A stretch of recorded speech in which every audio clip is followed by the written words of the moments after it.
Good evening, everybody. We're grateful to be able to host this first meeting here at the Lord's Church Outreach Center. We're thankful for all of you who've come tonight, and we pray tonight will be productive, that we will just not have a gripe session, but we will get some solutions, some answers.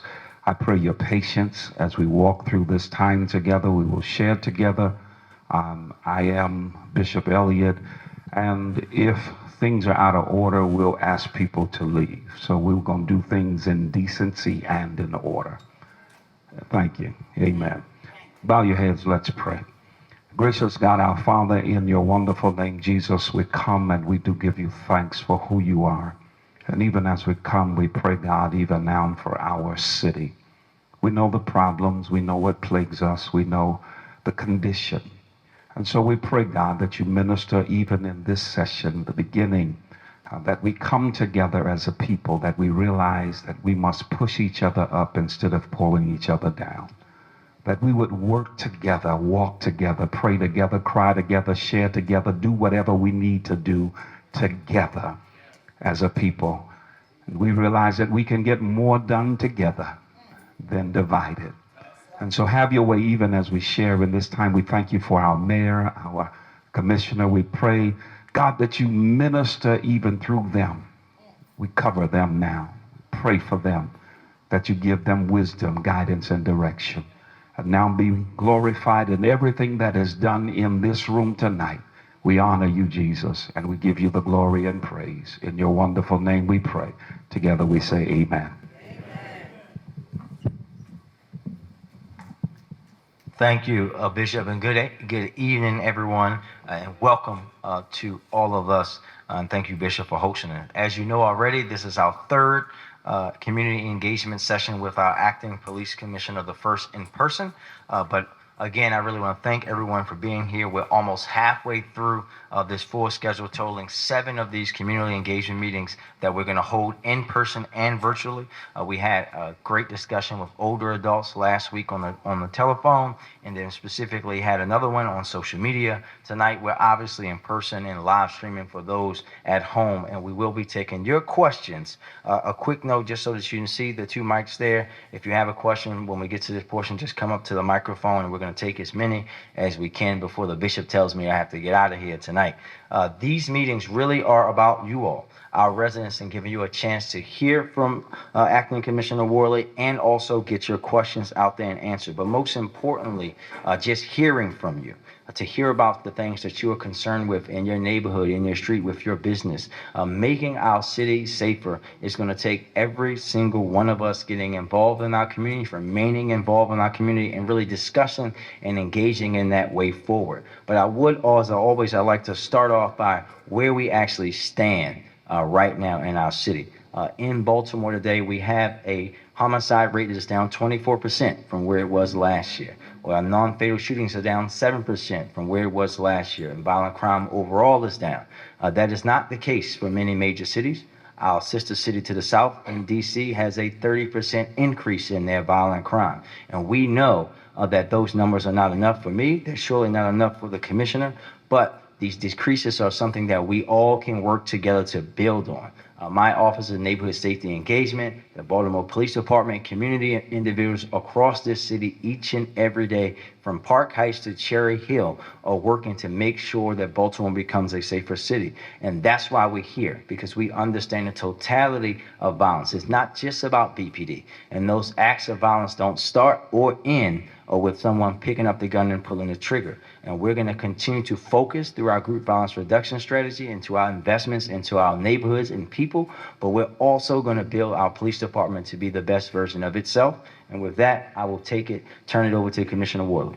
Yeah, thank you, Mayor Scott. Also thank Bishop Elliott for hosting us. Also thank all of our professional and sworn staff who have shown up. And I wouldn't be able to go home tonight if I didn't thank my wife for coming here as well. So thank you all. But most importantly, thank you to all of you for coming out to let me hear from you what's working, what's not working, what we can do to improve. We've come a long way in the last 4 years, but we've got a long way to go. Like the mayor said, being down in homicides, 24% is not good enough. We still have too many. as the mayor has said, I was born and raised in Baltimore, grew up in Pigtown. I've come up through the agency. I've been here through good and bad. So I've learned a great deal. And under Commissioner Harris in the last 4 years, our training has gone so much accelerated to the point that in the last 4 years, I've had more training than I had in the first 20 years of my career. So with that said, I want to thank you all for coming out, and we'll get right to the questions. I'm sure that's the most important thing you're out here for. Thank you. All right. So folks who have questions, just please come to one of the mics. Okay. Shorty, only because we're in Park Heights am I going to start with these ladies. I ain't going nowhere.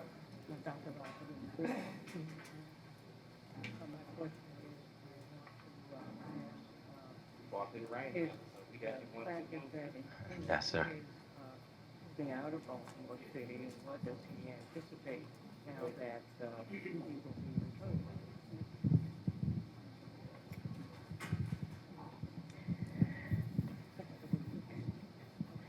Good afternoon, good evening, Commissioner and Mayor Scott. Good evening, ma'am. My question to Commissioner is this. You grew up in the city, yet you chose to move from the city.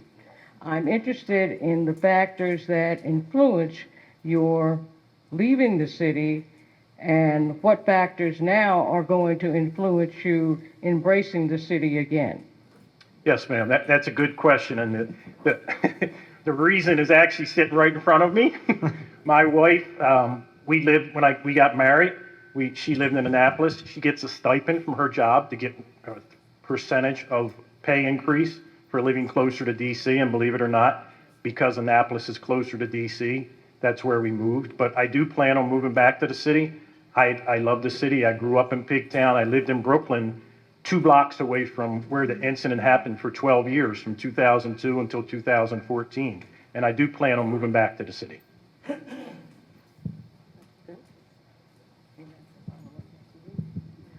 What factors do you think that are positive about the city that you will see influencing how you administer the police department? The most important factors about the city are the people and the communities. Baltimore is a city of neighborhoods. Every neighborhood is different. Every neighborhood is special in the fact that they have different concerns, different problems. Growing up in the city and working in several different districts and then being in charge of the whole city on several occasions, I know a lot of those problems. I know a lot of those problematic areas. But the biggest thing we have to do is communication. We have to bring back the trust in the police department. The only way we do that is by being transparent and communicating with the citizens of Baltimore. Thank you. Thank you. Thank you very much for your reply. Yes, ma'am. I have a comment to Mayor Scott and then a question for Worley. I'm a little bit concerned that the vetting process that happened before Harrison was hired was not done by you. And when you were city council president, it felt like you were more invested in actually finding a great candidate than this time. And then my question to Worley is, I'm from the Northeast District, and I've lived there 10 years. You had a tenure of major up there. And during that tenure, there were a number of police brutality cases under your watch. And all of those officers were pretty much left on the force, improperly investigated, and one was even promoted to sergeant, and he was one of the most egregious. So I'd like to know why rogue police officers are promoted, and are you going to continue that practice? So I'll start, and thank you for your comment and your question, ma'am. And I'll just say this: the process that was taken, I think we all be reminded about the real process that happened with Commissioner Harrison. Commissioner Harrison wasn't the first person nominated for that position, right? So myself and some other members of the council actually went to Texas to do the fact finding on that individual. And we, amongst with other community members, pushed to have Commissioner Harrison come here. And I think we also have to be reminded of where the VPD was in 2018, 2019 when we're having this discussion. We are coming out of the unrest in Freddie Gray, GTTF, Violent Crime Impact Section, whatever you want to call it. And BPD at that time, when you talk to police departments and mayors across the country, the Department of Justice obviously was seen literally as the bottom of the barrel. Now we're in 2023 and it's the flip. We are the department that DOJ, the White House, that other cities look to. I am the mayor that other mayors call when they're looking and saying, like, how did you guys do this? How did you do these policies? We know that you're not done with your consent decree. We know that you're not done with your reforms, but you guys are so much ahead of where we are. And we said, and Commissioner Harrison said, I know he said this publicly, that his commitment to me as a council person was that when he left this department, that it would be time for us to do what Baltimore hasn't been able to do for many, many years, and that's to home grow. And I think that we have to be reminded about the times that we have, other than him, went outside and what has happened on the streets of Baltimore. When we went to New York, we ended up with policies that ended up in us in a consent decree and in the lawsuits. It's time now for us to grow our department from within, and that's why I made the decision to appoint Commissioner Worley. Yes, ma'am, and I'll answer the question. As a Northeast commander, I was in charge of 140 officers. Any accusations against the officers, they're not investigated by the district commander or anyone really in the district. It's turned over to Internal Affairs, which is a separate and distinct department that investigates the complaints. I know, I dealt with them, they're a joke. Well, that's the way the process works. If someone makes a complaint to Internal Affairs, it gets investigated. Lots of times the officers will come off the street till the investigation is complete, and then once the investigation is complete, they give their recommendations, and then we follow the recommendations. Yeah, so I already know that the internal affairs is like, the process is pretty much like a joke as far as citizens are concerned. But my thing is, you were the boss over there at over 140, and now you're going to be the boss of all of them, every district. So how are corrupt, rogue police officers going to be handled? Like, that doesn't really answer my question. I understand the IAD process. I went through it, and I sued the city. So I already know how that goes, and I know how, like, it's used as a cover-up tactic, just to be real. What are you going to do about rogue police brutality riddled officers? Because they're still on your force, and one is a sergeant. Well, the good thing is that the BPD has come a long way in several years. I left Northeast District in 2016. We are a totally different department. We basically do not want to have any bad cops. The only thing I can say is the worst thing for a good cop is a bad cop, because they tarnish the profession. As you saw in several major events throughout the country, it doesn't even have to happen in Baltimore. The profession is looked at as being corrupt. And our job is through the Public Integrity Bureau, which is overseen by the Department of Justice and our consent decree monitor, federal judge, to make sure things have changed and things are done right, and we are in the right place now. Oh, sure. My name is Deborah Warford. Everybody in here knows her. Family. I'm gonna be nice tonight. A couple questions. One, Housing is a major issue, whether you're in Park Heights or Cherry Hill, and that breeds a whole lot of crime. That breeds homelessness, that breeds instability, that brings a whole lot of dynamics. So we need to figure out as a community how we can address the homelessness. And speaking of housing, how can we expect our police officers to have value and care about a community they don't even live in? It's one thing to practice and get a paycheck, but it's another to be invested in where you work at. So that's my concern, that we need more officers to actually live in the city to help pay some of these taxes that is all of us are affected by. And that's my statement. Yep. I can tell you that we want that as well. We actively recruit officers who live in the city. We offer an incentive, a tax incentive for them to live in the city. There's $1,000 a month bonus that they get for housing. We also started back in 2017, we started a take-home vehicle program with officers who live in, one of the requirements is you have to live in the city, and they get a take-home marked vehicle. There was a bit of a push for the vehicles now, we're short, but we still have, I believe, over 20 officers that's part of that program. So we also have incentives to hire officers who come from the city, and we're offering incentives to recruitment. We actually have a recruitment section back there in the corner to recruit any of our officers. That's Anybody that fine, wants to but be you an have officer. any data that we can look at or you can send to us? What you're saying is fine, but documentation breed conversation. That's right. That's what I was taught as a social worker. So when you give us some documentation that you have increased the amount of officers that are living, breathing, and working in the city, then I understand what you're saying. Yes, Thank you. we have that. We can get it to you. Shorty? Shorty, Mayor Brandon Scott. step up. Mayor Brandon Scott and Commissioner Worley, how long y'all been knowing me? A long time. How many years? For me, probably like 14 or so. All right, Commissioner Worley. Probably about 18, maybe. In 2010, on October 15, 2010, Baltimore City Police Department came in my house and put guns to my head. All right, from your district, from the Northeast District. All right. I filed a complaint with Internal Affairs, and they never gave me the officer's name, and they never did nothing about that.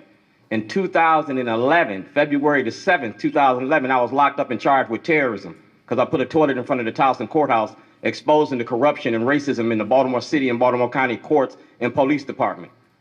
I won my case. I was found innocent of all charges. Until this day, I've still not got justice. I was making a documentary about y'all, and there ain't no law against making that movie. Mayor Brandon Scott has legal mail that he has not answered since you was councilman. And I sent Judge Badar from the dissent decree my criminal complaint and whistleblowers application about Baltimore City Police Department. When y'all gonna take care of my business? When y'all gonna take care of me? I want justice, and I've been fighting for justice since 2011. I'm still here. The things that I do in the community, I'm the one that started them block parties down in Park Heights on St. Charles and Belvedere for years, out my pocket. No government funded assistance. Everything I do in the city, I do out my pocket. The city owe me, and I want retribution. I want my justice. What are y'all gonna do about giving me justice? Well, Shorty, I think that you and I have had this discussion multiple times. There's one thing that you and I disagree on, and it's really about the ability because even though what you're talking about happened, the original thing was they were serving it for Baltimore County. No. I was a Baltimore City resident. I If you get you. kidnapped me from Baltimore get you. County, New York City, whatever, that's against the law. I It don't understand matter what you're about saying, jurisdiction. Shorty. It does matter. No. I have jurisdiction in one jurisdiction, and that's Baltimore City. But what- you and I will, if there's anything that I can physically do myself about something that happened before I was elected, I'll be sure to work with you to do that. But I know you and I have talked about talking with the county executive. I know you've talked with him and even his predecessor. Answer that legal mail. That's what I need from you. Well, That's what I need from you to I'm answer that giving legal you the mail. answer now. It's out of jurisdiction. No. Shorty. I need it written down, like the lady said. I got you. They in the I'll send- paperwork. I need paperwork. I'll send you a letter that says it. That's what I need. And Man. Mr. No. Y'all didn't say nothing about the Internal Affairs Division. Y'all ain't send me no police name. I filed a complaint with y'all. I ain't got no answers yet. You said it was in the Northeast District? Yes, sir. I wasn't in the Northeast District in 2010. You was in the police department. But I wasn't in the Northeast District. I can get you the information from Internal Affairs, but That's what I want. I didn't get to the Northeast District That's what I until want. I want the 2013. paperwork. We All got right? you. Because you got to see me for the rest of your. We know that. We know, Shorty.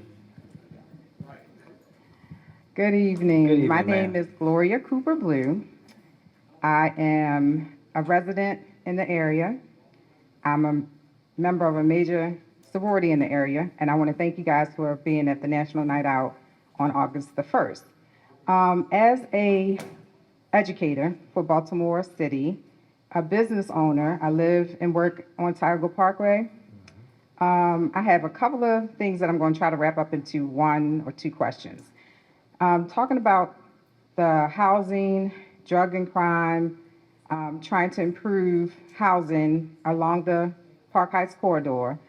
Right in the back of my home, there have been two major, apartment buildings where now they're housed by people who are re-entering the community after, maybe drug habits and things like that. So I'm a little bit concerned because not only am I a teacher, but I also have a daycare center. And that kind of activity just hanging around without jobs is posing a problem. In addition to that, the housing up and down Park Heights. I drive this corridor all the time. Maybe before COVID, I actually stood in the center and just videotaped all of the vacant houses. And I watched a child that had to walk, him and his sister, to school, and how many vacant houses that they had to cross before they got there. That's also a concern when we talk about crime. In addition to that, how are we going to address the shortages that we have in our police department, fire department, teachers with education, and giving the community access to really good jobs like starting the Red Line? I know that that's been a topic of concern that connects Baltimore City, Baltimore County. And my biggest concern is that when I drive around the city, I see other communities thriving, businesses going up here and there, and then I drive in my own community and I see nothing happening. I'm glad that there's, some houses now that's on Park Heights, but there's still a lot of blight. When you drive from Gwynns Falls Parkway, Ricestown Road, what are we doing to address all of these issues? Because like you talked about the pillars, when you talk about housing sources, community, education, all of this has to work hand in hand in order for it to improve. So I'd like to hear from you and the commissioner on. I'll take the, thank you, ma'am, and always good to see you. I'll take the first section and I'll say, so we know that I care about every community, but Park Heights is different from me, right? Because I lived here for most of my life. And I want to say this in the grand scheme to help everyone understand. One, we know that there needs to be a lot more progress with vacants in Baltimore. But I would be very remiss if I didn't say that we have the fewest amount of vacant properties in Baltimore than we've had in decades as of today. And when we think about Park Heights and the Park Heights master plan, specifically, I actually said this yesterday at the event that we had in the neighborhood, is that I see it in a little bit of a different light, because I used to have to walk. I shopped here when it was a grocery store. I used to walk from my family's house down on Cold Spring and Park Heights to here and back home, and remember where that whole slew of houses that were there were all vacant, where we see just the grass now. Yeah. And we see the new buildings coming up. We have the two that are up, the home ownership that is getting ready to start very soon in Park Heights, and finally can see something known as the Park Heights Master Plan that, quite frankly, my friends and I, when we were growing up, thought was just a joke, because we didn't think that they would ever actually do something. To start to see that happening shows a little bit of that progress. We have a lot of work to do still to make sure that these projects not only go up, that they're complete, that they're bringing people back, but the city also is investing in things to make sure that we lift up Park Heights. The first new library built in the city in over 15 years is going to be right down the street. We already have the rec center there. We've already invested into making sure that our friends at Park West are able to grow in the way that they need to do. And we're supporting directly these housing projects. And when you see things like what's happening on Loyola Northway, where my grandmother died in November of 2020. If I would have told her that a block up from us in the 2600 block that they would be selling houses to black people for $300,000, she'd said, boy, get the blank blank out of my house. But the reality is that's what's happening. So things are starting to push. We have to make sure that we have you engaged with the folks at Park Heights Renaissance and others doing these things so you can be totally informed. Because when, and I know Council Vice President Middleton is here, when the Council Vice President put in the pieces of legislation, that was years, decades after they had been discussing. This is one of the largest redevelopment projects in the United States of America. And that process of going through and getting hundreds and hundreds of vacant homes out of the hands of people who just were sitting on them for most of my lifetime was a strenuous thing. And it's not over. But we can see that progress starting to turn, and we're going to continue to invest in this neighborhood, because this neighborhood is a neighborhood that deserves everything. Now, to your other point about our neighbors and friends who may be re-entering in and entering and living in those apartment buildings, Gone are the days where we can say that they can't be there. Oh, yeah. So we always have to work with our community partners to make sure that the services and things that they need are there, and that understanding the new federal regulations, and when we have those kind of issues, we should be lifting those up as well. I just want to make sure that that the city has resources for those persons. Oh, we do. And we have jobs. So I just want to let y'all know the city is hiring for pretty much everything. Everybody is hiring everywhere because we know the pandemic has impacted employment. So we're hiring at Rec and Parks. We're hiring at DPW. We're hiring in BPD and fire. Everybody is hiring. It's not very uncommon. I was here recently and met a young man, and we were able to get him connected to a job. So when we have folks, send them to the Office of Employment Development, or just have them go to baltimorecity.gov. We have the opportunities for people to work. We have the services for folks in ways that we haven't in the past, and we're going to continue to support that work. I just wanted to say too, that I hope that as the housing increases in the various areas, especially Park Heights, you'll probably see it again on North Avenue, because when you don't have housing, that brings about the crime. Yep. And the drugs and everything else. So in order for, things to improve, we have to start with the community first. And it disheartens me when I drive around Baltimore City and I see other communities thriving with businesses and workforce employment and things like that. And then you drive in darker neighborhoods Yeah.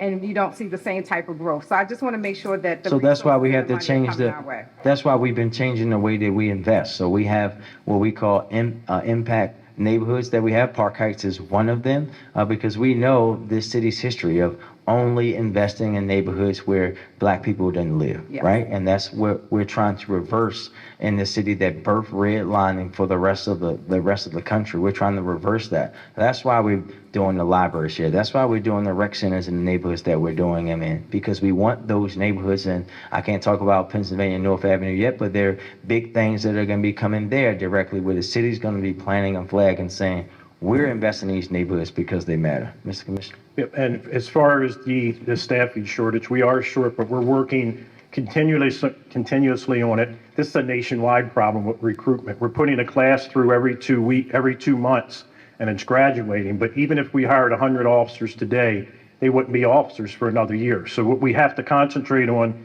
is retaining the officers who we have. Stop the officers from retiring by allowing them to stay in the city by basically increasing pay and incentives. A lot of the things to that, believe it or not, one of the pay is one of the, I think, number 3 for people leaving their profession. Working conditions and opportunity for promotion are 1 and 2. We're improving our working conditions because with the mayor's support, we're building 2 new police districts. We're getting new vehicles. We just redistrict, which is going to balance out the workload of the officers. And we want to keep those who are hitting retirement age. At 26 years, there was no more increments raises. So we want to bring that back. And we're also going to start doing laterals because all the other agencies come to the city and take our officers. So we're going to try to return the favor by offering signing bonuses for officers who are already working somewhere else to come and work in the city. Okay, thank you. Yes, Thank you. ma'am. Go on. Hi, my name is Tawanda Jones. I'm the sister of Tyrone West, and I have several questions, several issues, and I'm gonna make it as quick as I can. My first question was like a young lady that I heard that was standing here, and I'm glad, Commissioner Worley, you said that you were active in 2013. That's when my brother Tyrone West was brutally executed by 17 Baltimore City police officers and 2 Morgan State University officers, beat to death in broad daylight. And for 3,600 plus days, 10 years, 524 weeks, my family, my supporters, we've been out here, boots on the ground. We never missed a week, a day. So my thing is, when are you seriously going to end corruption? And I wanted to know some of the conversations you may have had, because the crazy part about it, all these repeat role cops got promotions, qualified immunity. There were 5 people leading up to my brother being murdered and nothing happened. They weren't even placed on death duty. Literally 24 hours, Darrell Harris, Abdul Salam, 2 weeks before, James Green, Joseph Green, like the list goes on. You know the list. So my thing is, what are you going to do about the list? And why can't we pick our own commissioner? And then I also want to know what is going on. Why couldn't Brooklyn homes be protected like Roland Park? Up the hill, down here, why couldn't they be protected? We had a mass shooting that happened right here in my city. Why wasn't they protected? Why haven't anyone been caught yet? Like, this is disgusting to me. And those are my issues, those are my questions, and it's sad and it's sickening. It's very disturbing. Yes, ma'am. Your brother's case was turned over to our Special Investigative Response Team, and it was turned over to the state's attorneys after everything was done.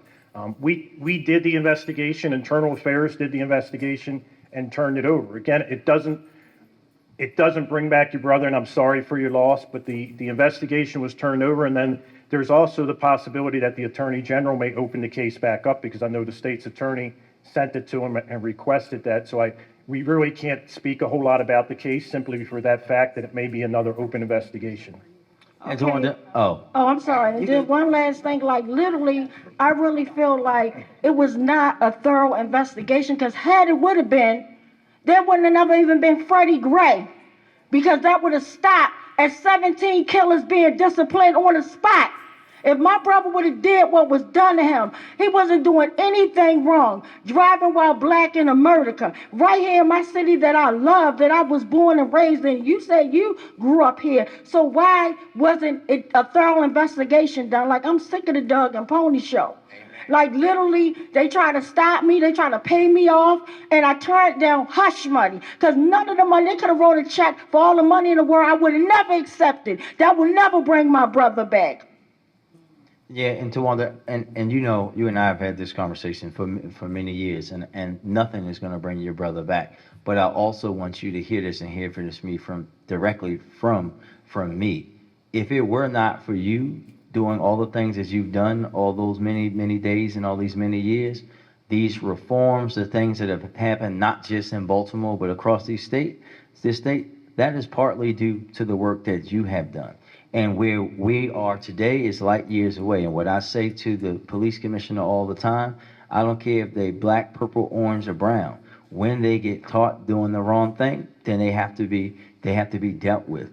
If the attorney general or the state's attorney or anybody comes back and says that this is what they found and these are the actions that they're going to take, we are going to make sure that we comply in the first moment that they do that. We're going to follow the rules of whatever comes back from a case and investigation. That's the way that we operate today. I can't speak to how they operated back then, right? That was prior to me sitting in this chair, but that's the way that we're going to continue to operate. And I'll let the commissioner talk about Brooklyn Homes. Yeah, and also that was prior to me being in this seat. Your brother's investigation, as you know, was done by internal. And we spoke many times outside of Northeast District when you were there protesting. Brooklyn Homes, basically, like I said in the hearing, we could have done better and we should have done better.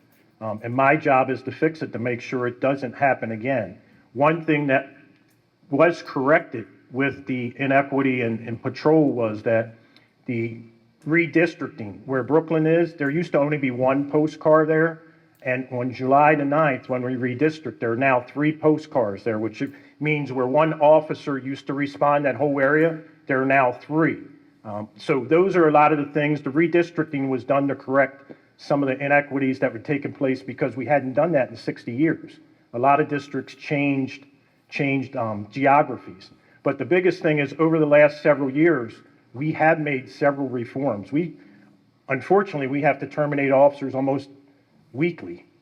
And anybody that does anything wrong that gets found guilty is terminated. And we are not afraid to do that, even to the fact that we've terminated several officers this year that have made us even shorter in patrol, but we don't want bad cops. And I can tell you, I don't want bad cops because I never had any issues with internal affairs, and I don't want my officers to have issues with internal affairs. Well, last but not least, and I'm done. I'm still even concerned about Nicholas Lee, who was gunned down by a security guard in the market where your mother worked. And I thank God no bullets hit her. This reckless officer killed a Muslim brother for nothing, literally for nothing. Spit in the white face, blood all over the baby stroller. Like, this is real. This is happening in my city, and nobody's addressing these issues. Like, what's up with that? So all I can tell you, and you know I know about that one in very unfortunate detail, Tawanda, is that we cannot, charges are determined to be brought up by the state's attorney. And if the state's attorney decide not to charge, then there's nothing that you and I, or BPD, can do. I am very grateful that my mom, or many of the people that work there that I work with, or people just shopping in the store, did not end up hurt in something where no one should have lost their life. Thank you. Thank you, ma'am. Good evening. My name is Cynthia Bruce, and today I wear the label of a survivor of a murdered son. My son was murdered on Rubin Avenue on his grandmother's block in 2015. It's been 8 years. And whenever I call the homicide department, I get answers like, I'm overworked. It's not a lot of people in homicide. I have so many cases. I can't go back to your son's case. I am going to try to review the case. And I know all the detectives that I've spoken to. I just don't want to list their names. I want to be professional. But the last detective that was assigned to my son's case, because it now seems like it's a cold case, even though we have people that saw the person, the suspect, leaving, shot my son with a barrage of bullets, and got in his car with his driver and said, come on, let's go, as if he had shot an animal. So, I mean, even though they didn't see him pull the trigger, I think that the investigation should be reopened. His name is Marcus Downer, 23 years old, because I've spoken to you, I've spoken to Commissioner Harrison, I've spoken to the previous commissioner, and, I know it is a shortage of officers, but you can hire me, I'm a retired teacher, to answer the phone just to take the messages. Please, I'm asking you, I can send you my resume, and I can talk on the phone. I'm a good talker, because you call. I've had detectives send email. This person was on their honeymoon, from what I understand, but she never had the decency of returning my phone call.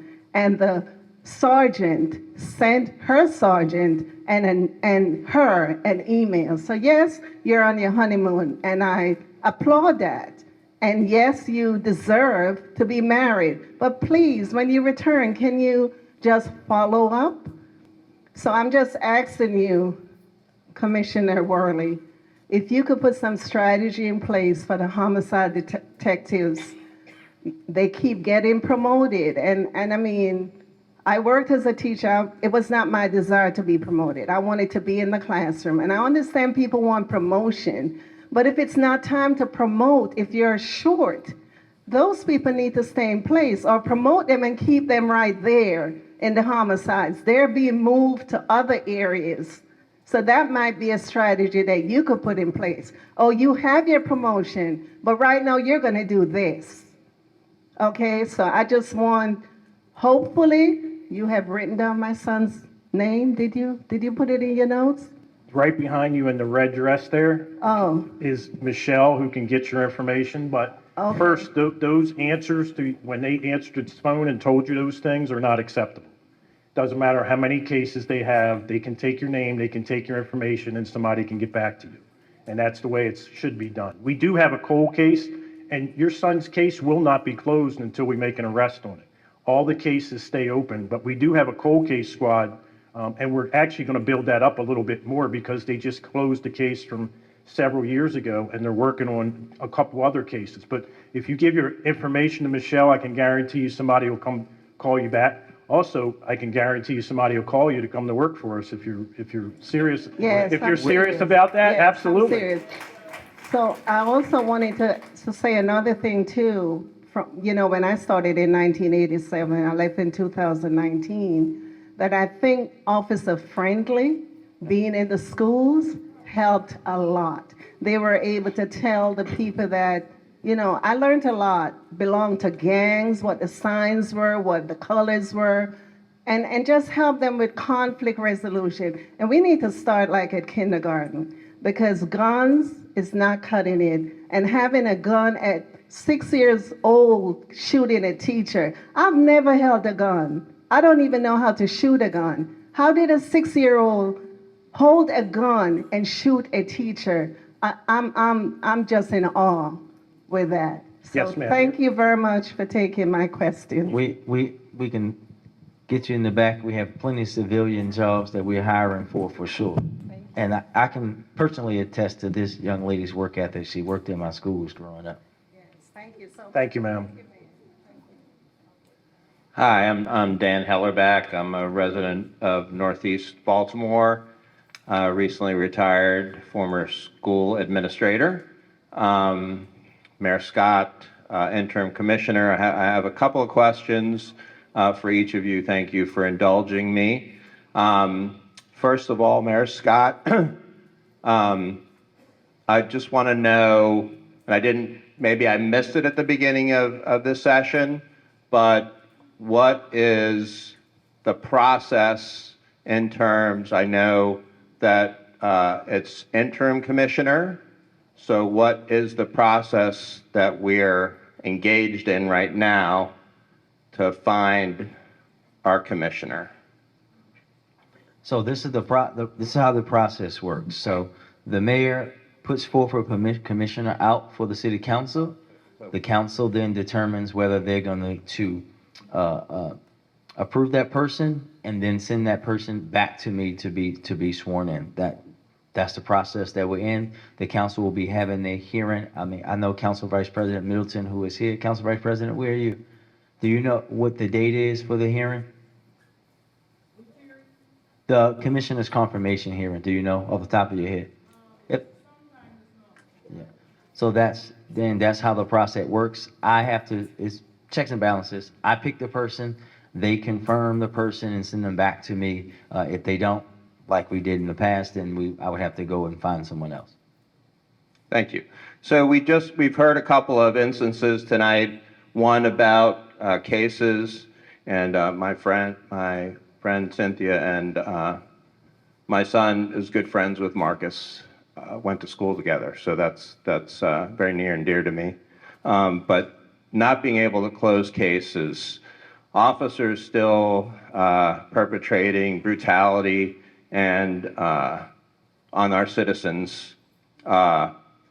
Two questions, Commissioner Worley. One, and we know that the case of Tyrone West is really serious and coming back to the forefront.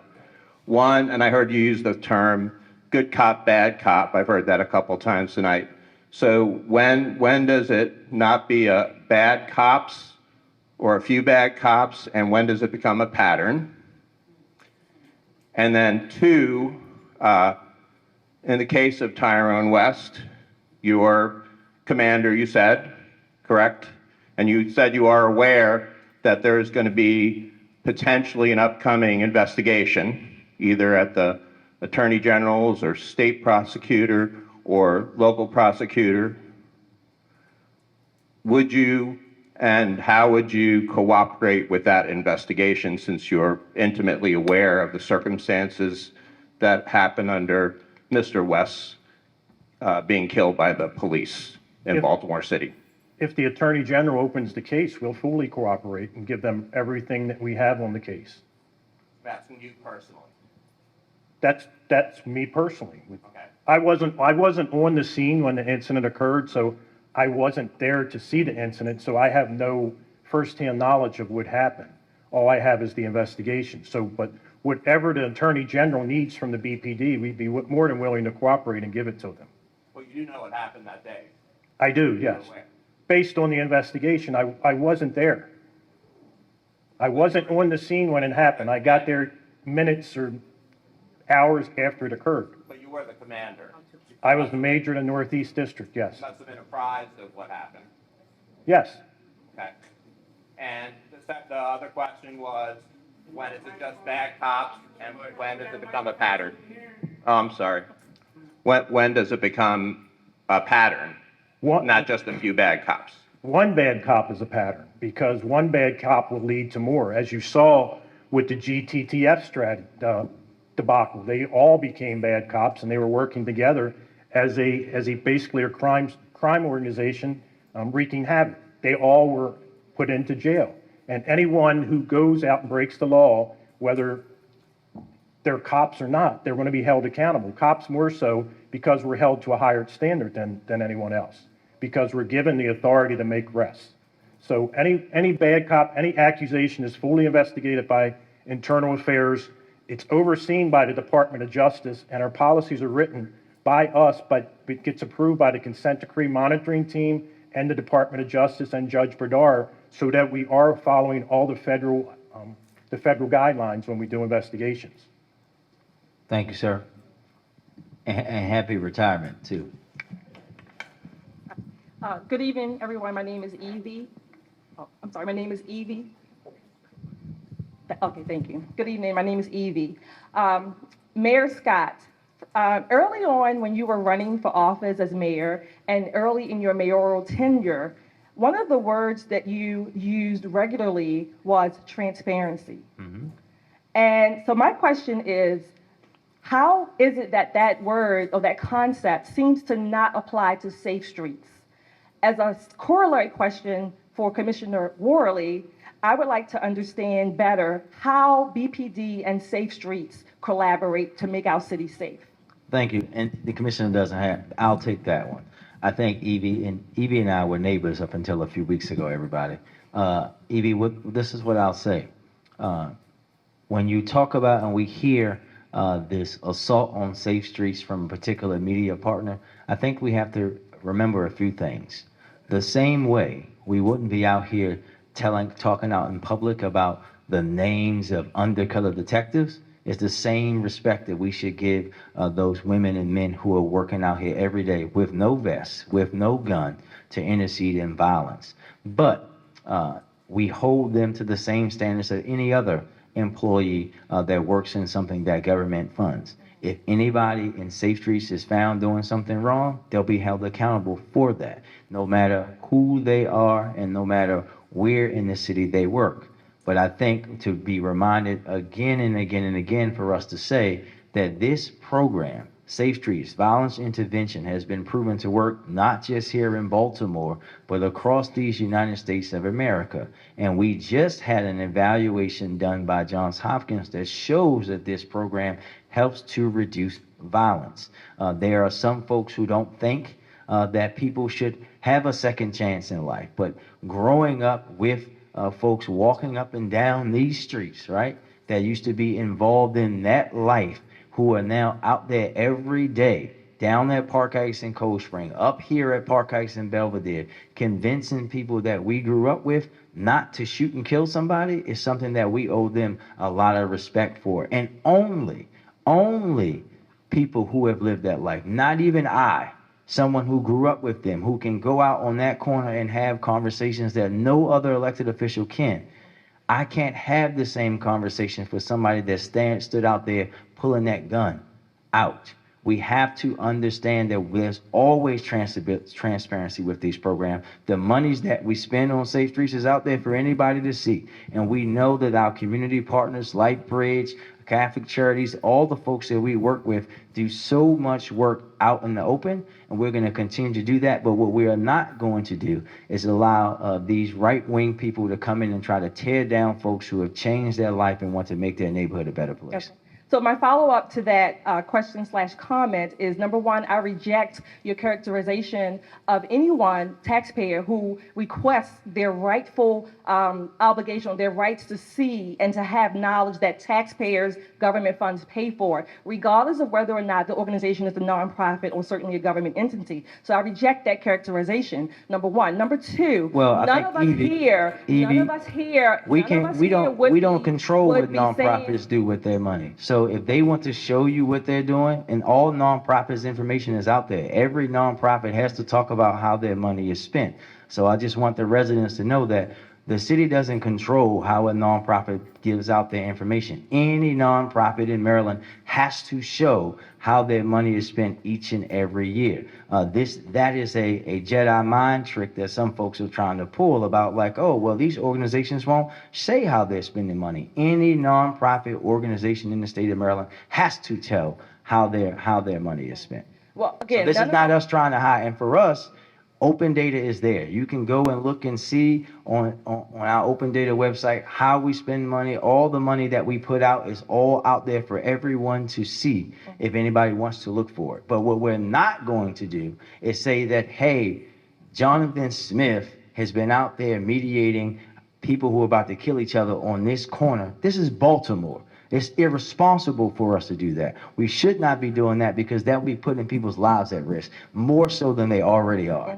I agree with you. None of us, I'm going to assume that none of us here, at least in our sane people and honorable people, none of us wants anyone to be hurt, harmed, certainly not killed or murdered, whether it's Safe Streets or anyone else. I'm speaking, again, as a taxpayer, not a right-wing media person. Oh, not you. You know what I'm talking I don't about. represent any media company or corporation. I do represent, or at least personally represent, a taxpayer, a homeowner, a citizen, and I think we have the right to understand and know better where and how our money is spent, Well, I guess particularly my when we follow-up don't really see. My follow-up is, Evie, what else about the program do you not understand about how the money's being spent?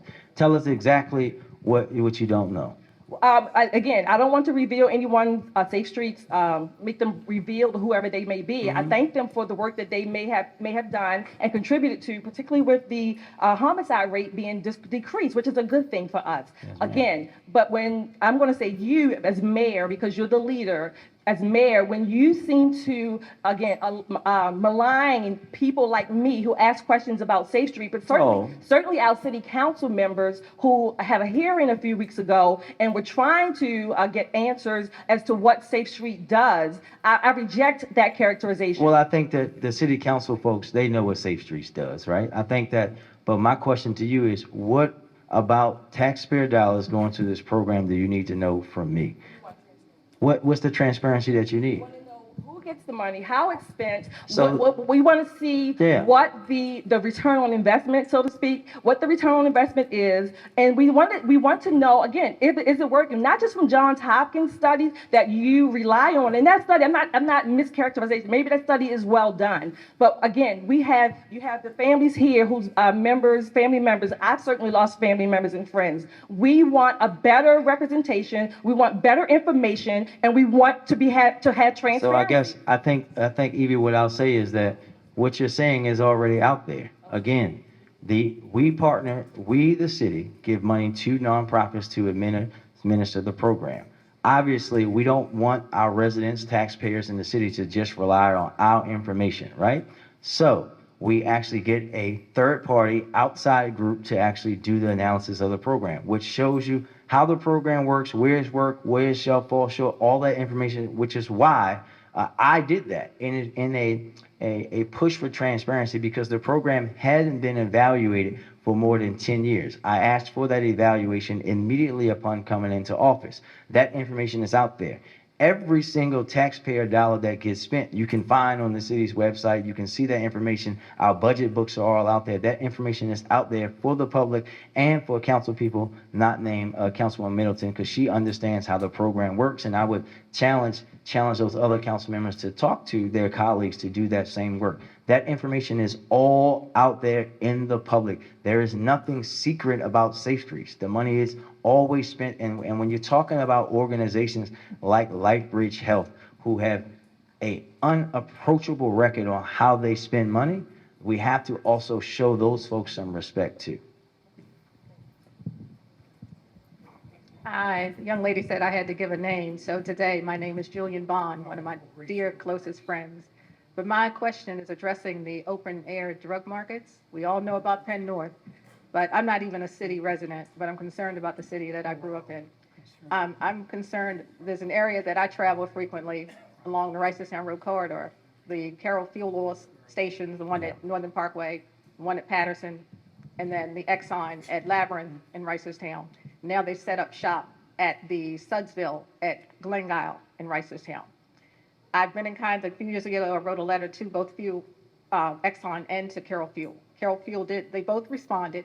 Carroll explained that they are not the owners of the stations, but just the fuel suppliers. And they were aware of the problem. They were working with the owners. They were working with the police department, but they didn't feel like they were getting the cooperation from the police department. They put me in touch with a detective. He said, you know, yeah, we know about it, but the problem was because of the former state's attorney, you know, they were going to be right back out on the street. So I contacted also the Sudsville, where they've set up shop recently on Glengyle. They said they didn't know what to do. They set up a camera, they put a little fencing around, but you know, they bring out milk carts and chairs and just sit out and sell the drugs. So I just want to know, what is the plan to address this? Because you've already had shootings, and I think a murder at the one at Patterson. You had a shooting at Labyrinth. And I mean, what are we waiting for? Yes, ma'am. And oh, another thing, have you addressed looking at some of these little corner store owners where these guys hang out, because we know that they are suppliers for some of these guns and drugs coming into our city? Yes, ma'am. I'll actually start with that one. We have a padlock law. We have a very good relationship with Carroll Fuel. They do supply just the fuel to those businesses, but I've worked hand in hand with them to get camera footage, to get everything that we need. But you're exactly right. In the past, we weren't doing much enforcement because it wasn't being prosecuted. That's changed. So we are doing more enforcement now. Our misdemeanor drug arrests are up over 400%, and our felony drug arrests are up over 31%. But as you just mentioned, there's like 4 different ones that you just mentioned. Our district action team investigates those. They also investigate the shootings, or they do the after actions for the shootings. But we also have federal partners who help us with the long-term investigations and the drug organization. So those are all things that we're doing. Unfortunately, there's so many open-air drug markets, we have to kind of pick and choose and do them one at a time as we can investigate and get them off the streets. Okay, so what do I need to do? Do we need to just continue to call you guys when we Yes, see them ma'am. out there? If you continue to call 911, that's how we gauge our issues. And for example, for the padlock, like you mentioned, the smaller stores, we have closed businesses. What happens is, if we have a business who has an act of violence in front of it, with 2 of them within a 24-month period, we bring them in, we tell them, hey, you had this violence, you need to make these changes to make it better for the community. You got to become a community partner. We ask them to attend community meetings, access the cameras, put more cameras in place. A lot of businesses have cooperated and they've become thriving businesses, but some have not, and we ended up closing them. The gas station, if you remember years ago, the gas station 3300 Garrison, they didn't cooperate. We closed them by the padlock law. And several others have closed before we do the padlock law because they know it's coming. But for the most part, Carroll Fuel was a really good partner, but they were right. We weren't doing much with it in years past because the cases weren't being prosecuted. But that's changed under Mr. Bates. Thank you.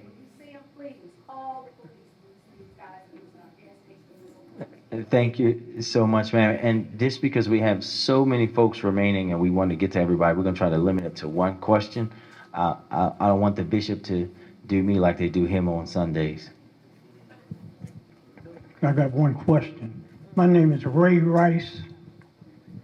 Okay. My question is, well, first of all, we need boots on the ground. I hear a lot of police and citizen relationships, but we need to see the police. You know, I'm a trustee at Adams Chapel Church. That's down on Garrison Boulevard. And people scared to come to church. You know, they use drugs on the church grounds, prostitute. You know, I haven't seen the police walk through the neighborhood at all. So my question is, now this is an ongoing issue. For years, I was born and raised in West Baltimore, and specifically around Garrison Boulevard. And so what I need to know from you, being the new commissioner, exactly what it is that you propose to do specifically about Garrison Boulevard. Everybody know about Garrison Boulevard. I know you know. So in that Northwest District, are we going to see some boots on the ground? Yes, sir. The Northwest District, actually, your major is here, Major Boyd. They've done a fabulous job this year. They're leading the city in crime reduction for homicides and shootings. So they're driving the numbers down. We do have to get back into the enforcement of the low-level offenses. That's something that had gone away for a couple years. But one of the biggest things we have to do is our patrol staffing is at the lowest it's ever been since I've been in the department. So what we've done, we've started putting some people back in. We've made some really tough decisions about putting more people into patrol. And what we want to do, we also are doing a system of call diversion where we want people to use we want them to use 311 and the telephone reporting unit as well as online reporting to free up more time. We want our officers to have 40% of every hour free to walk foot, and that's how you get to know the community. You get out and walk foot, you talk to them, you go into businesses, you get to know them. The only way we can do that is build our force back up and get more people in patrol. And we're meeting almost every day to figure out how to do that and to get more people in patrol so that you see an officer. And not only do you see them drive by in the car, you see them stop and get out and walk and engage the community, because the only way we build the trust and grow the community and stop the violence in the city is by building relationships. Okay, so exactly what is it that the people in the church can do? I just put some signs up on the door, no trespassing. And how will those things be enforced? You know, that's the whole thing. You know, I chase people off the steps myself, but you know, that's not my job. No, So we need to see some police out. Yes, sir. And I think Michelle's back there. She can link you right with your major who can get that address and help you out and contact you and work to make sure that your people are coming to church safely and going home. Thank you, sir. Hello, good evening, everyone. Hello, Mayor Scott and Commissioner. Hi, my name is Mashay. I am a youth leader here in Baltimore. Many programs serving youth in the city encounter youth who are experiencing homelessness. How can the city offer additional support, and what can we as leaders in the community better support youth? Yeah, thank you, young lady, and thank you for your work. I think that we have been working with my Mayor's Office of Homeless Services, and actually, I know the director actually have a specific group that works around young people in homelessness. We've been doing a lot of work. The city's looking at even purchasing a hotel to help with our residents who are still homeless, but we know that we need a lot more specific things for our young people. So the thing that I would want from you directly is if you can give the young lady who has the microphone now your information so that we can have them follow up directly with you, because the way that I always operate with anybody, especially our young people, whether it's when we were planning events this summer, whether it's we're coming up with things, is figuring out how to get to those who are most in need. And you will know better some of the things that we may need to do. And I know that they're always looking for having younger folks on committees and things like that. So we would love to follow up with you on that. Okay, thank you. Thank you. Ma'am? Yes, my name is Joan Floyd, and this is for the acting commissioner. This is my concern. Politics seems to be a part of everything in Baltimore, but politics can work against public safety. Your predecessor, Commissioner, chose politics over public safety, and you've inherited the result. A little less than a year ago, Commissioner Harrison he chose politics over public safety when he signed an agreement with the Johns Hopkins University that allows the university to take over the patrolling of some of our city streets. He did it over the objections of affected residents. He did it without sitting down and talking with concerned citizens. He did it without explaining what he was actually doing. In fact, there is no reason to believe he even read what he was signing. He just signed it. It was not about public safety. No one can show us that allowing Johns Hopkins University to operate its own police department that patrols city streets has anything to do with public safety. It's politics. Not only is it politics, it's leftover politics from Catherine Pugh and her backers on the university's board of trustees from all those years ago. During Mayor Scott's campaign, He even said Hopkins would not get its own police department, and voters took him at his word all those years ago, and now here we are. We've inherited this thing we never asked for, never wanted. Even the mayor said he never wanted it.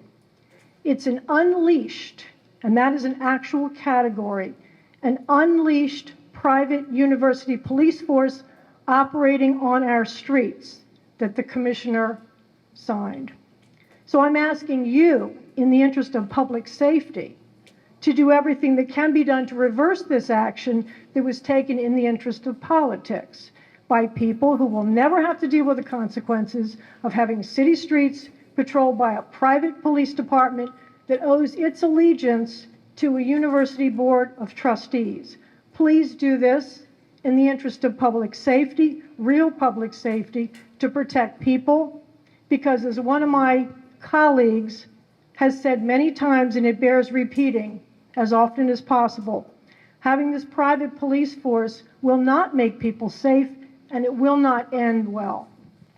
Thank you, Joan. I think that it's important for our residents that are here to note that this is actually the result of legislation that was passed in Annapolis in the General Assembly. So we know that colleges, universities, Morgan State, Coppin State, University of Baltimore have police forces, and the General Assembly passed a law enabling for this to happen. And the commissioner actually doesn't have any authority at this point to do anything about that. But what we will be doing is working through the board and through the things that were put in place by the General Assembly to have accountability at every step of the way that we can. And I can tell you that through our MOU with Hopkins, they are held to the same standards as we are because they're going to be operating in Baltimore City. They basically have adopted all of our policies, which have gone through the consent decree in the Department of Justice. So they're going to be held accountable just like our officers are. Ma'am? Hi. Okay. Hello, Mayor Scott, Commissioner Worley, everybody. Good evening. A question I just have is it's really simple. How would you feel? In about, I guess, 2019, my son was, he was a junior at Poly, right? Him and a young man got into an altercation. Safe Streets worker was the young man's dad.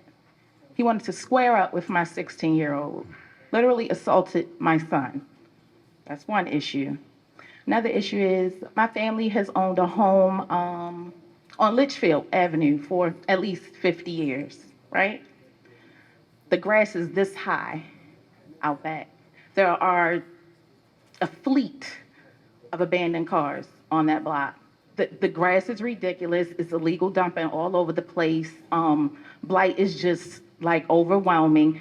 I can go around the corner and they're like, if I eyeball it, it's 10 porta potties near a playground. There are homes that need to be demolished right there across the street from a Head Start. I don't see this in Canton.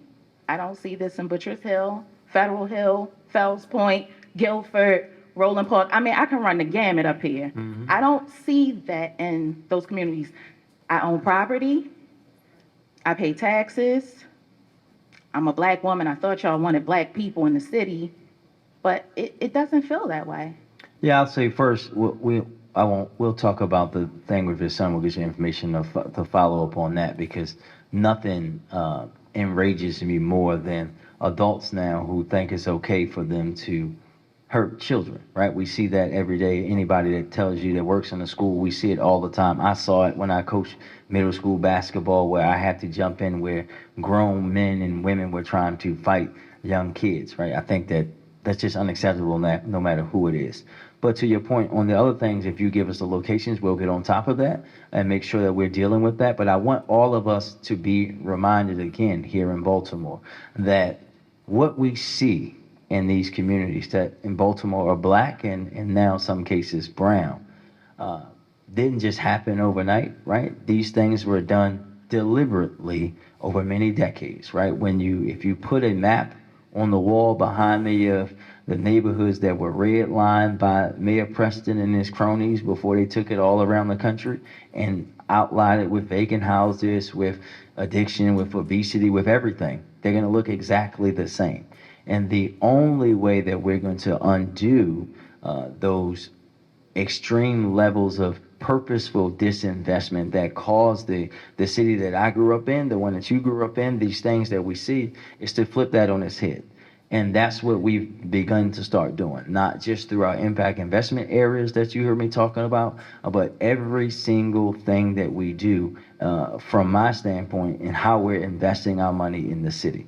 And we're going to start that work. That work is not going to end with me. If we're going to be honest, I'm not going to erase 100 years of purposeful disinvestment very shortly. But what we can do and will do is start to be that building block, that foreground that we're going to show that we can handle these things in a different way. So we'll be sure to get on top of those issues. We're going to work to continue to expand the great work happening around vacant properties. It is something for us to note that, again, like I said earlier, that we have the lowest amount that we've had in my lifetime, but we have to continue to go through the process of how we're going to get more of them.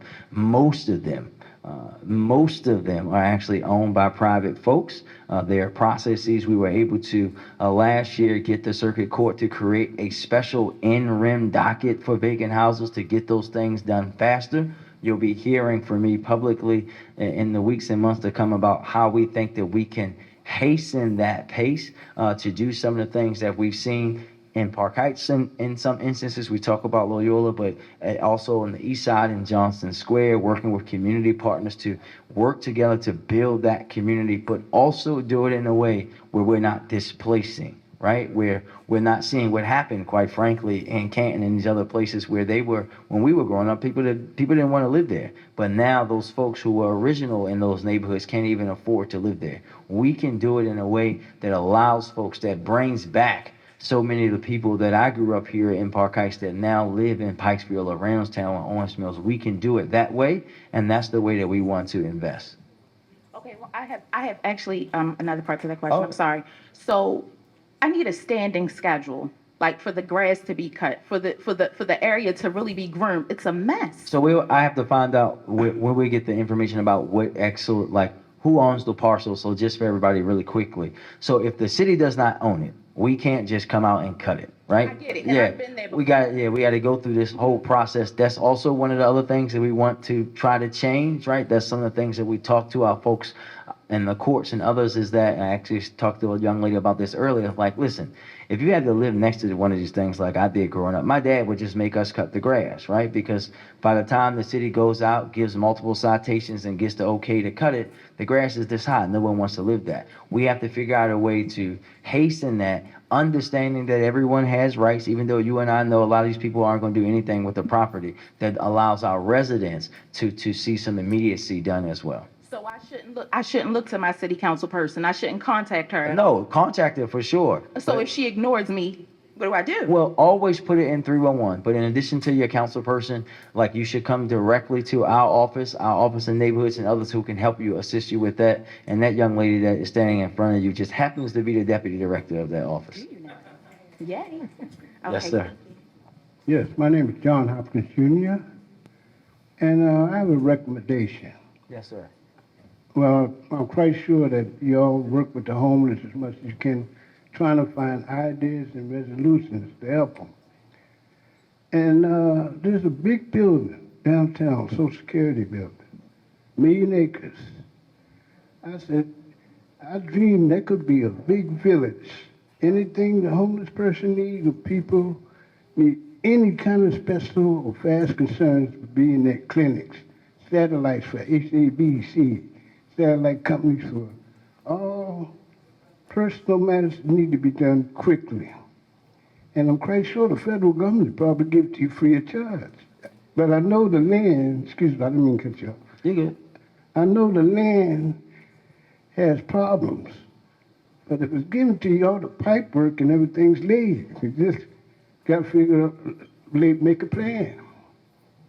So I know exactly the property you're talking about. They've actually already sold it to somebody, so it's privately owned now. And I think knowing what those folks want to see happen, they were going to have to go a different route to what you want to do. But I can tell you about that later. Yes, sir. Thank you very much. Hello, Officer Worley. How you doing, sir? Yeah. What's up, Mark? Mr. Scott, Mayor Scott. Can't call you Brandon right now. Got to give you your props. So first of all, being positive. I appreciate you bringing the AFRAM back to Druid Park, and the activities that have been in Druid Park have been enjoyable, and it's good to have something close to home. Major Worley, I don't know if you were previously with the Northern District, but I feel like I've seen you at meetings before. You have, okay. So I want to, first of all, commend the administration on bringing someone who's actually from the city. It's really nice to see you all not scour the country for the umpteenth time to find a police officer. So that's a plus, a police commissioner. I do have a couple of concerns. One, you know from past history, you were part of our meetings with C-Safe. We need to bring that back. I've spoken to the governor. They talk about it being a challenge as far as the cost, but you're spending more money on fighting crime now. And, you know, I know that's a program that worked. We have the evidence, the data, community folks that can back it up. So I'd really like to see you take a stab at that. Commissioner Worley, my critique is we had an event. I organized a youth police forum at C.C. Jackson on April 6th. The two main officers that we had targeted to be a part of this forum, to speak to the young people, were communicating with me throughout the whole planning process. And about a week before, they notified me that they were being detailed to the Jewish community because it was Passover. We ended up getting maybe the fourth string officer. And I didn't equate it with sports, but the reality is it was no different than having a practice squad officer. He was there physically at this event, but his mind was elsewhere.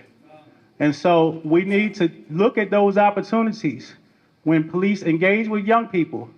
It's extremely important when it's not arresting them that you send your best. And if the officer does not want to be there, they probably shouldn't be a part of the police department, because you can change somebody's minds. And so, you know, if you want, I can share with you, and I'm not gonna put him on blast, but I can share with you the name of this officer who just did not want to be there. And so it kind of takes us a step backward. Yes, I actually do want to know who that officer is. We'll get it from you, but know that we want the future are our young people. So we have to engage the young people, and that's an officer's job, is to engage them. They get paid to do what they're asked to do, whether they want to be there or not. Their salary, their paycheck's there every 2 weeks.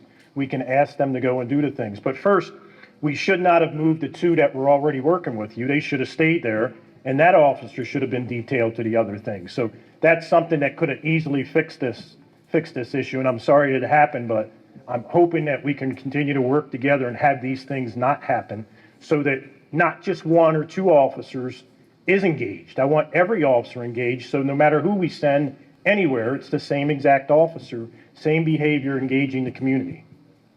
And Mark, I'll follow with you about C-Safe. Actually, you brought that back to my memory. It's been a minute, right up the street. So, yes, sir. How you doing, Mayor Scott? Hello, sir. My name is Carl McDonald. I'm a member of the Park Heights community. I would like to think that I'm one of the leaders of this community. And first and foremost, I want to give you the respect that's due about Safe Streets. First and foremost, I know that everybody don't really understand what Safe Streets is, what it does. But firstly, Safe Streets is a program that takes convicted felons that has breaking the law, that has turned their lives around and decided that they want to do something different in the community. Doing something different in the community by reaching out to those children that would follow in the footsteps of them when they were breaking laws, doing wrong things. And most of those who are in Safe Streets have street credibility that the police don't necessarily know about. There is no way that air police and the police department could have a conversation like one of the members of Safe Streets. They just couldn't. Because if you are labeled a snitch in this community, we will find you with your brains in an alley. So Safe Streets, the people with Safe Streets have a different respect and rapport with the neighborhood than the police community. It's different. I appreciate you for doing that. I commend you for standing up on not allowing the police department to lock up all of the children doing squeegee, allowing them not to have a record, putting them into the police system and allowing them to go on and try to do different things, because I'm glad that you understood that every child that's on a squeegee on the corner trying to make money, they could have been doing something different. They could have been snatching pocketbooks. They could have been robbing people. They could have been selling drugs. But they decided that they wanted to do something to make money because they realized that nobody's going to give you nothing in this community. It's just not going to happen. So in having that aspect, you got to understand that every squeegee kid is a businessman of themselves. I appreciate you for standing up for that.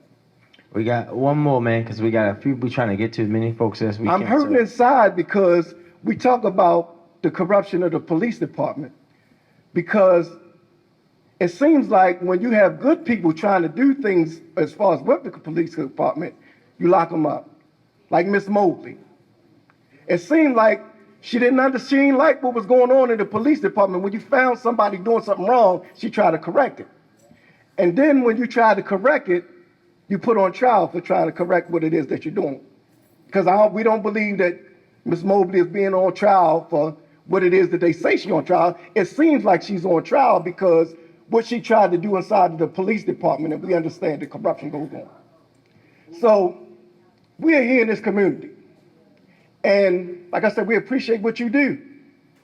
But now we're trying to do a pipeline and fix things with the children, because if we don't, because everything that you're doing with the building, the houses and streets, and I understand y'all need me to wrap it up, but it's just so much because my heart is so heavy because I have to deal with the fact of what? Children dying in the streets. Mm-hmm. The community being unsafe with coming out their doors. Church members trying to go to church, but they can't go to church because they're afraid of being attacked. So I'm trying to wrap it up, but it's kind of heavy on me because, like I said, I'm one of the community leaders here. So being in that position as being a leader, we have to do something that we're not willing to do, or we haven't been doing. Because back in the day, the reason why we didn't have guns is because you had all the karate schools that was up. You had Riley Hawkins. You had the champions. You had Master Garcia. People that was in the community doing something with the children. So they wasn't, when a situation kicked off, they wasn't grabbing guns. They wanted to prove which community they was from. Oh, I'm from Riley Hawkins. I'm from Kickmasters. I'm from Master Delaney. So I'm saying in order to fix things, we have to change our mindset. You have to be willing to listen to somebody that you don't think worthy of your respect. No. I'm just saying we need help. Yes, sir. And thank you. And listen, we're going to continue to do that work. And I'll just say this very quickly and very bluntly. Nothing is going to change my support for safe streets and complete and comprehensive violence reduction strategies, because for my money and my time, we have for far too long put the sole responsibility of keeping people in our city safe on the police department. It's not just their job. We have to understand that they aren't trained to deal with some of the things that we've been having them respond to, which is why we have 911 call diversion and why we're doing those things. It's why we're investing in our young people. It's why I invest and work with the brothers. We are us, because we have to be a part of the solution ourselves, and we're going to continue to do that. Sir? Good afternoon, Mayor Scott. Good afternoon. Good evening. Wardley. I have more of a comment, I think, than a question. First of all, it's incredible to me that so many of us are reacting to what is happening with the people, the kids especially. We learned, those of us who have even a liberal arts education, learned in elementary political science that government is of the people.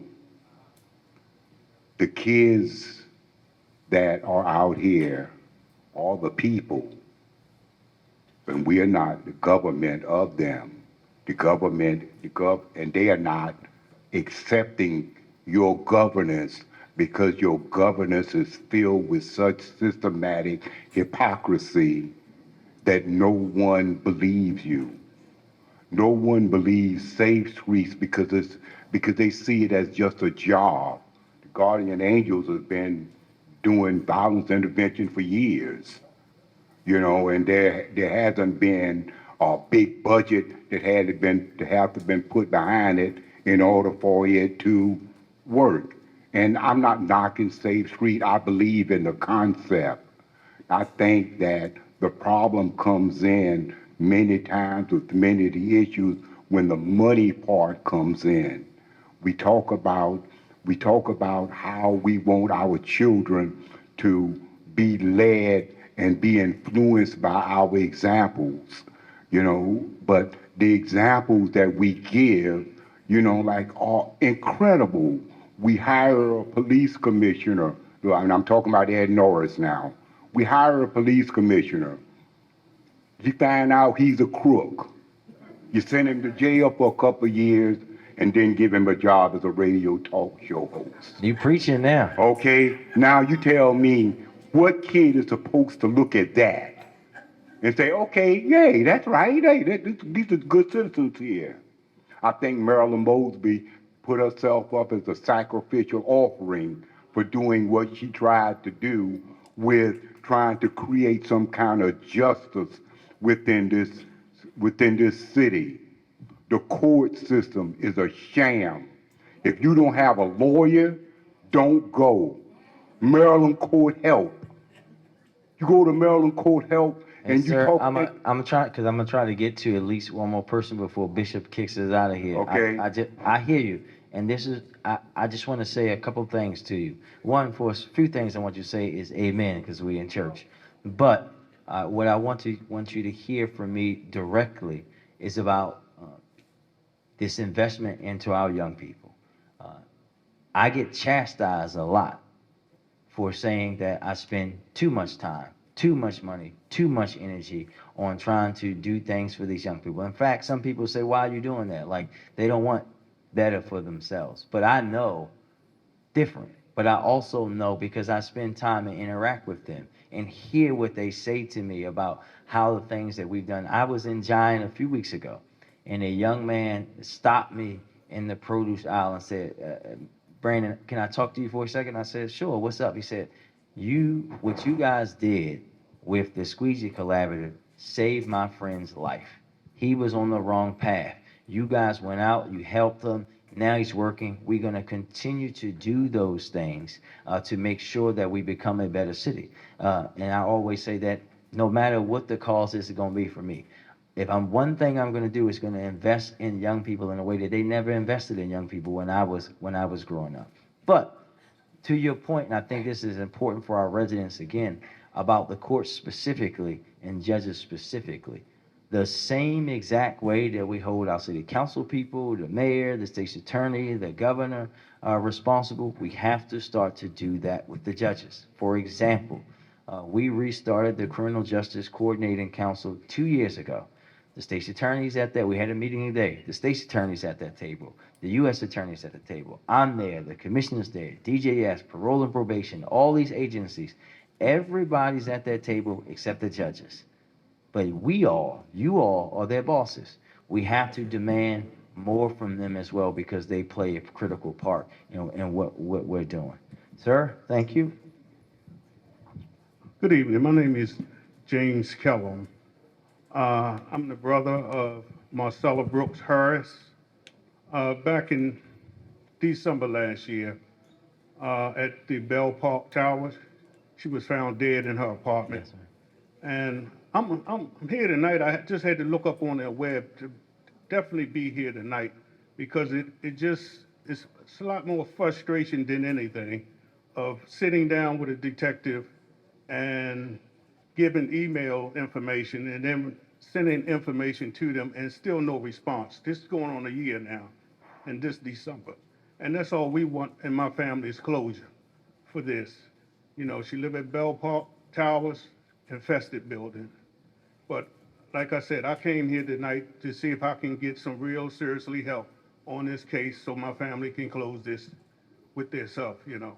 Yes, sir, there's no excuse not to answer you, and the DC NATO right behind you will get your information, and we will get our homicide detectives to contact you.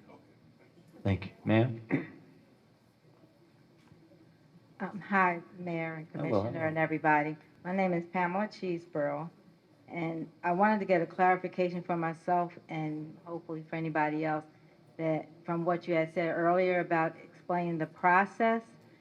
So depending on whether you're supportive of your appointment or not supportive, individuals need to get in touch with their council person and say, this is how I want you to vote on this appointment. So if you don't think this is a good appointment, you need to get in touch with your council person and say, this isn't a good appointment. I don't want this. But if you do, then you need to get in contact with them and say, yes, I support this. I went to the meetings. This is good. I'm hoping that you support it. And then you follow up with your council person and see what they voted on after you called. You know, get with your community associations and say that you want to support it and maybe even have more calls in, or a call from an association is going to be more powerful than calls from individuals. But that's what we need to do. But the question was. The answer is yes to that one. Yes, ma'am. The question is, the first person that came up, I don't think her question was answered about, you know, the officers that went through, you know, the process was explained as far as going through internal investigations. And you had stated after that my job is to fix it. So what I would like to know is, how can your position as commissioner influence that process? What can you do to fix that? If someone goes through that investigation, the community knows there's an issue with these officers. I'm sure other officers know there's issues with them, and that their supervision and management know that. So if the outcome isn't consistent with what you know is happening, how can you influence that? What can you do about that?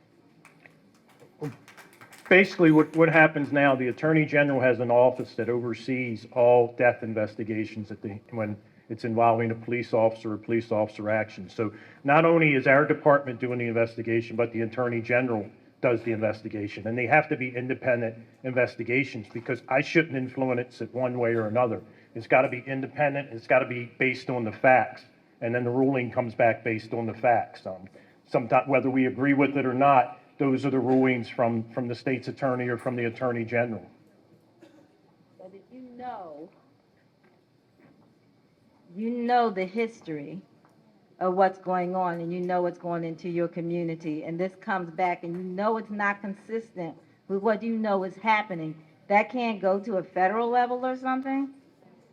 The Attorney General, they can take cases federally, but the Attorney General will oversee it. Yeah, I think, ma'am, with the commissioner, you know, there's been some law change, and now that's the process, not just here, but throughout the state of Maryland. And we are always going to follow the law, and we have been. I can only speak to my term.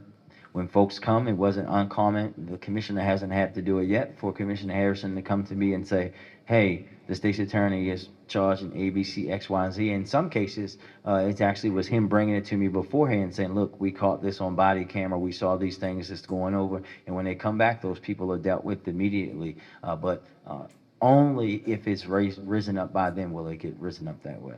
And we actually have more internal complaints now from our own officers and staff reporting other wrongdoing from officers that we investigate, more so than outside. And I think another of the concerns is that the individuals were promoted and they continued in the same district. Is not a good look or practice. Well, ma'am, as I said earlier, if we know that there's discussion about the investigation opening back up, and if they do that and they come back with some rulings, we'll be sure to comply and adjust. I'm going to have to apologize. I've gotten my signal, and I see him whispering right now in Blair's ear. This young lady is going to be the last person that we're going to take a question from tonight, because we're a few minutes over our time. But everybody that's in line, please stay there, because we're going to get your information, and you'll be able to hear directly from the police commissioner. This young lady will be the last one, Blair. Hello, my name is Dr. Mason. I'm from Dayspring Education as well as a board member for Sankofa Children's Museum of African Cultures. I just wanted to comment that I do hope to see more officers on foot throughout Baltimore establishing relationships with schools and neighborhoods and not just being a presence when there's an altercation so that youth and families can have a different perspective and dialogue at the mention of the Baltimore City Police Department. And my second question is that there's a concern about the prostitution and homelessness that's like below Garrison Avenue at Wabash Avenue. And is there a plan to help these people? Because they had a story, they didn't just arrive there, they were somebody's baby, and they just need help. And I just wanted to know if there's a plan to help those people. I'll our take that part citizens. first and take it over to the Commissioner really quickly. So we've been talking with the state's attorney about that. There are many programs and things that are out there to help young women and men who are sex workers. We're going to continue to invest in that and other ways to help them with the things that they may need, whether it's substance abuse, jobs, whatever. We're going to continue to do that. And then also, we actually are employing different ways to have officers. We just got 20 new bikes donated to the northern and northwest. So you'll see more officers on bikes throughout the city and get them out of the cars and get them engaging more with the community, because it is the younger generation that we need to engage with and steer them on the right path. Thank you. I want to say thank you to everyone that came out tonight. Thank you for all of your questions, all of your comments. Thank you again to the Lewis Church for hosting us. We're going to make sure that we get everybody's information so that we can follow with them. Thank you all for being a part of this, and please, everyone, make sure you get home safe. Thank you.